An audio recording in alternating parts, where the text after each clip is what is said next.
Halo teman-teman, saya Sanca Jennifer dari Universitas Kikyangi. Hari ini saya akan membahas tentang leasing atau sewa guna usaha untuk memenuhi tugas bank dan lembaga keuangan. Silakan menyaksikan. Leasing itu adalah kegiatan pembiayaan penyediaan barang modal baik secara sewa guna usaha dengan hak opsi atau tanpa hak opsi untuk digunakan oleh lisi selama jangka waktu tertentu dengan pembayaran secara berkala.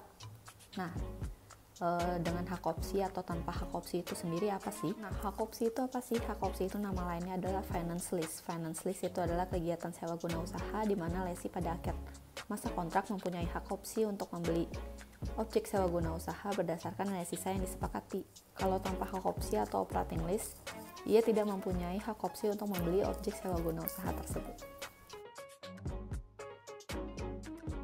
Di leasing itu mempunyai banyak istilah. Yang pertama adalah lease. Lease adalah kontrak sewa terhadap penggunaan barang tertentu selama periode yang sudah disepakati dengan adanya biaya sewa. Lease term. Lease term adalah jangka waktu lease yang sifatnya mutlak dan tidak dapat dibatalkan. Residual value. Residual value adalah nilai dari lease aset yang diperkirakan dapat direalisasikan pada saat periode sewa masuk dalam tahap akhir. Terakhir, security deposit. Security deposit adalah jaminan kas yang diminta oleh lessor terhadap sewa sebagai kewajiban.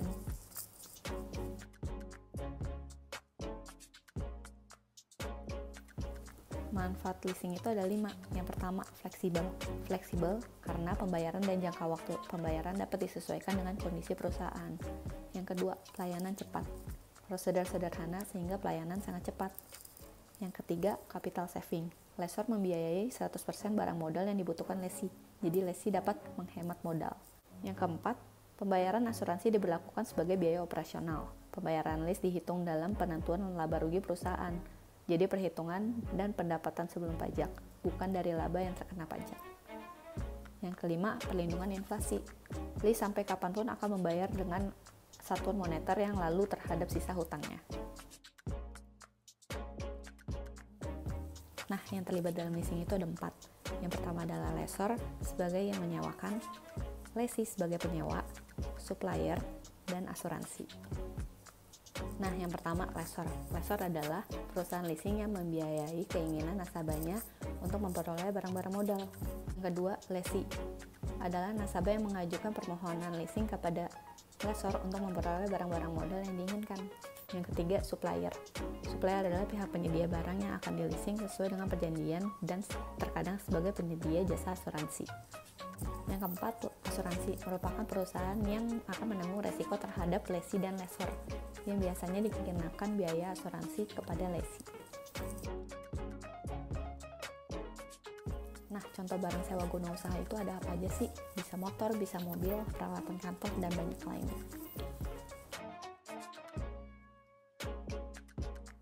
Nah, kriteria dalam leasing itu ada 5 loh. Yang pertama adalah pembiayaan perusahaan, pembayaran secara berkala, adanya nilai sisa, penyedia barang modal, dan disertai hak pilih.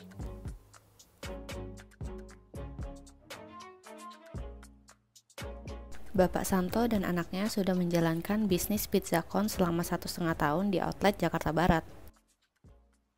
Mereka berpikiran untuk memperkenalkan bisnisnya ke banyak orang. Anaknya mengidekan untuk food truck yang jarang digunakan banyak orang yang dianggap bisa menarik banyak anak-anak muda. Tapi Bapak Santo masih bingung mendapatkan mobil yang cocok dan bagus untuk ide itu didapatkan di mana. Akhirnya ia melihat promosi leasing di sosial media yang memungkinkan untuk mendapatkan mobil tanpa harus membeli dan hanya membayar sewa secara berjangka. Ia bingung apakah lebih baik leasing di perusahaan leasing atau di bank. Food truck bisa didapatkan dengan harga 400 juta selama 6 tahun di perusahaan maupun di bank.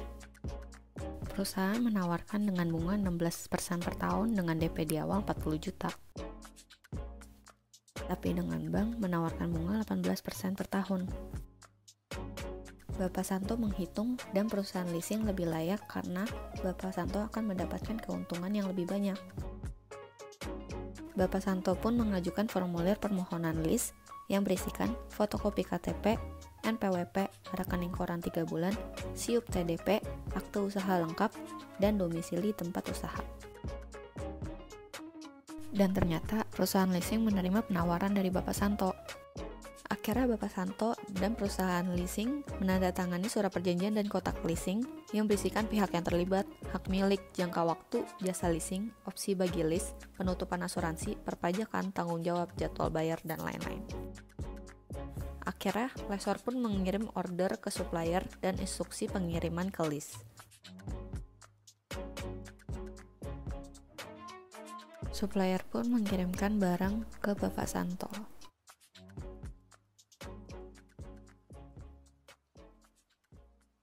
Akhirnya Bapak Santo pun menerima barang dan tanda tangan tanda terima dan surat perintah bayar. Akhirnya Bapak Santo bisa menjalankan bisnis food truck-nya. Bapak Santo pun membayar secara berkala ke perusahaan leasing sesuai perjanjian yang ada.